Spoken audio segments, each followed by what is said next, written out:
이튿날 아침이 밝았네요. 아직도 아이들은 긴장 상태일 거예요. 코로나 상황이 좋지 않다면 앞문에서 선생님과 주먹 인사만 하고요. 코로나 상황이 좋다면 친구들이 다 왔을 때 인사 시간을 가지면 좋습니다.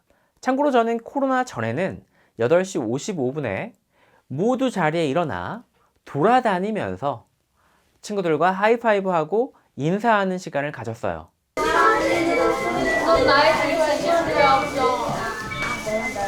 안녕하세요. 사랑합니다. 이때 반드시 눈을 바라보고 안녕하세요 라고 소리내어 인사해야 합니다. 인사가 끝나면 잘 보면 죽는 개구리라는 짧은 놀이를 합니다. 이 놀이는 학기 초에 규칙을 가르치는 좋은 도구이거든요. 5분도 걸리지 않는 놀이로 아이들의 마음까지 얻을 수 있습니다. 2일차에는 자기소개를 합니다. 어릴 때 자기소개 해보셨나요? 즐겁고 기대되었나요? 아니면 부끄럽고 떨렸나요? 대부분 후자였을 거예요. 저를 포함해서요. 그래서 아침 시간에 분위기를 편안하게 만들어주는 것이 매우 소중합니다. 먼저 학습지를 나누어 주고 자신을 소개하는 빈칸을 채워보게 하고요. 하나 더, 삼각 이름표를 만들 활동지도 줍니다. 아이들이 2가지를 하는데 한 40분 정도 소요되는데요. 저는 그동안 학생을 한 명씩 불러서 개인 사진을 찍습니다. 그래야 아이들 이름도 빨리 외우고 가끔 수업 자료로 활용하기도 좋습니다. 2교시에는 자기소개 학습지로 한 명씩 나와서 자신을 소개하는데 모든 걸 말하지는 않고요. 자신에 대해 알리고 싶은 건 3가지에서 5가지 정도 짧게 말하라고 합니다. 첫 발표라 발표 자세, 목소리의 크기, 시작말과 끝말을 칠판에 써줍니다. 3, 4교시에는 우리 반 규칙을 만듭니다. 저는 학급긍정훈육법의 동의와 가이드라인 활동을 통해 학생들과 함께 규칙을 정하는데요. 우리 반 비전을 생각해보고 학생들의 동의를 얻어 진짜 실천할 수 있는 규칙을 만드는 것이 좋았어요. 또 상과 벌로 통제하는 규칙이 아니라 함께 생각해보고 점검하고 잘 안 될 때는 함께 해결책을 찾는 과정 속에서 많은 배움이 일어났거든요. 자세한 활동 내용은 제 유튜브에서 동의와 가이드라인 영상을 참고해주세요. 5교시에는 친구들의 이름을 외울 수 있는 놀이 시간을 갖습니다.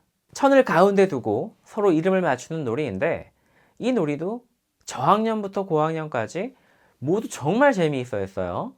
강력 추천드립니다. 놀이가 끝나면 잠깐이라도 좋았던 것, 아쉬웠던 것, 다음에 어떻게 하면 좋을지를 돌아가며 나누면 아이들이 훨씬 더 성장하게 됩니다.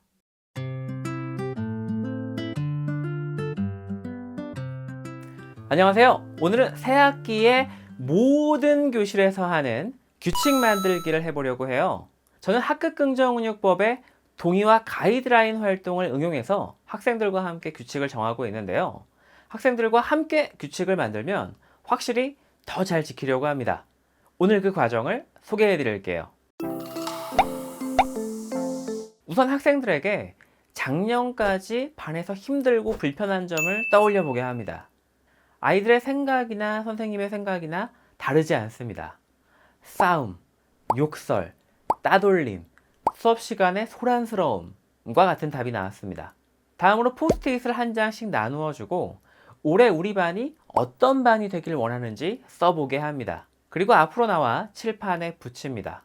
사이가 좋은 교실, 예의가 있는 반, 놀림이 없는 반, 재미있고 즐거운 반 등 다양한 의견들이 나왔습니다. 선생님은 이제 포스트잇을 비슷한 것끼리 분류합니다. 비슷한 것끼리 묶고 이것들을 아우를 수 있는 가치 덕목을 위에 적습니다. 존중이 있네요. 존중. 그 다음에 친구들을 존중을 하면 좋겠어요. 존중. 일단 존중이 있으니까요. 여기 존중이라고 적어보겠습니다. 친하게 지냈으면 좋겠어요. 행복 쪽에. 가급적 가치 덕목의 개수는 우리 반 모둠의 개수와 맞추는 것이 좋습니다. 그래야 잠시 뒤에 활동하기가 용이하기 때문입니다. 모둠마다 앞에 나왔던 하나의 가치를 맞게 하고요.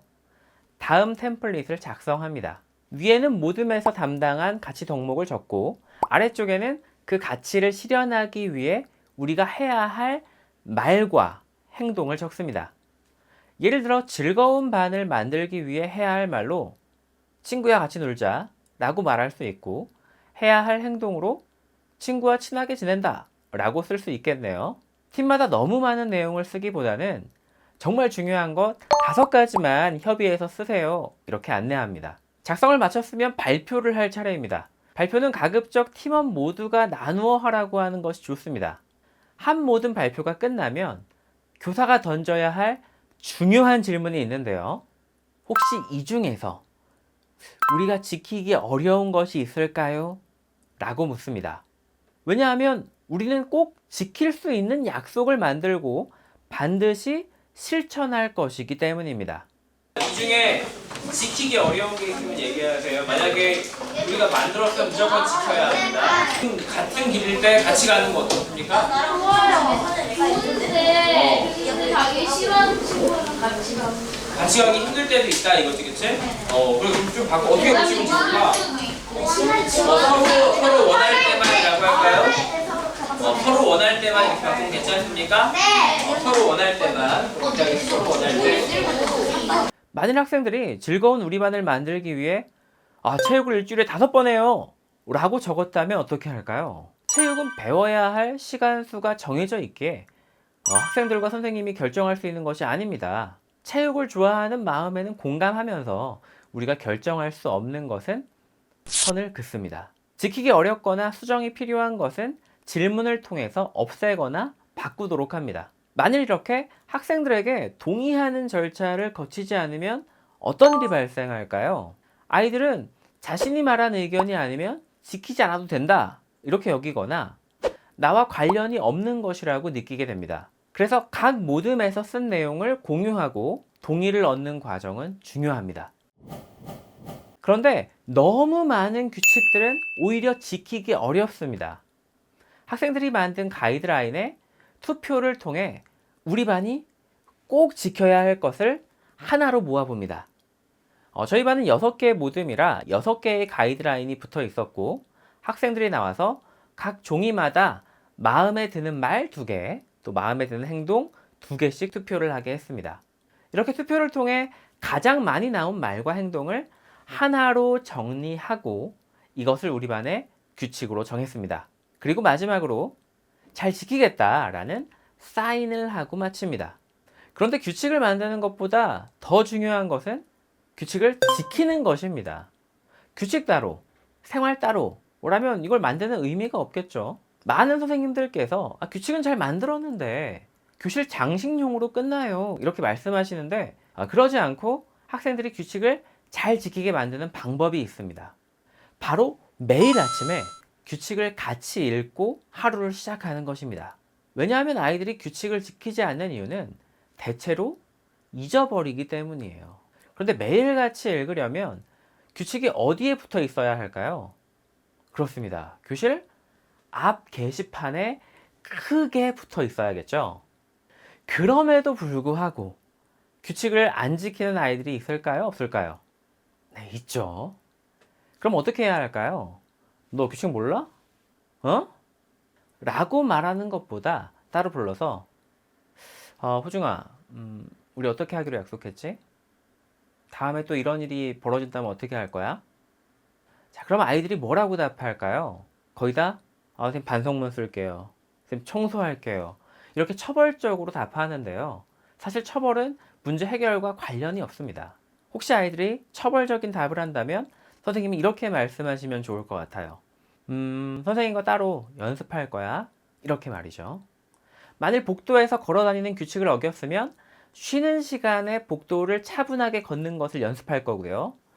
욕을 했다면 화난 상황에서 어떻게 표현할지를 연습하는 시간을 갖는 것입니다. 어떤가요? 이 방법이 더 낫지 않나요? 지금까지 학생들과 함께 규칙을 만드는 방법을 알아보았습니다. 만든 규칙을 1년 동안 고정하지 않고 필요에 따라서 더하기도 하고 또 잘 지켜지는 것은 빼면서 정말 우리 반에 필요한 규칙을 만들어 보시길 바랍니다.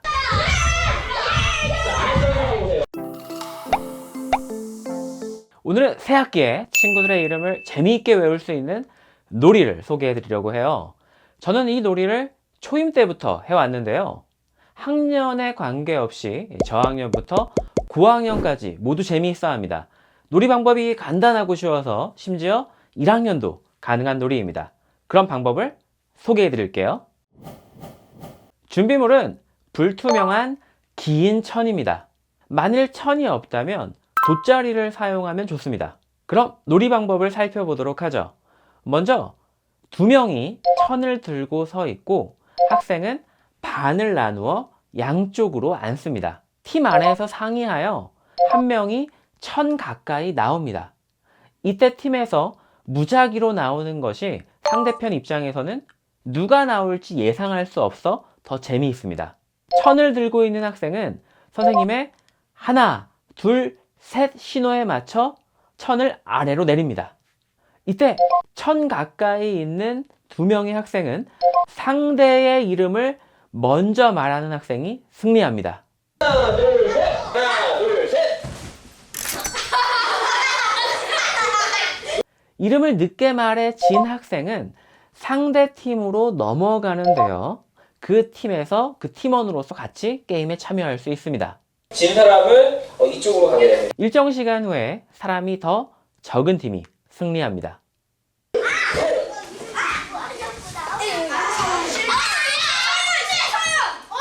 맞았습니까? 반대편으로 오세요. 어느 쪽으로 긴다 볼 겁니다. 자, 안 했던 사람 중에서 안 했던 사람이니까 자, 준비. 하나, 둘, 셋! 자, 이쪽으로 오세요. 저는 저학년부터 고학년까지 모두 해봤는데요. 아이들이 전부 다 재미있어 했습니다. 다만 이 놀이는 아이들이 서로의 이름을 외우면 외울수록 재미가 떨어지니 가급적 3월 안에 꼭 해보시길 추천드립니다. 네, 시청해주셔서 감사합니다.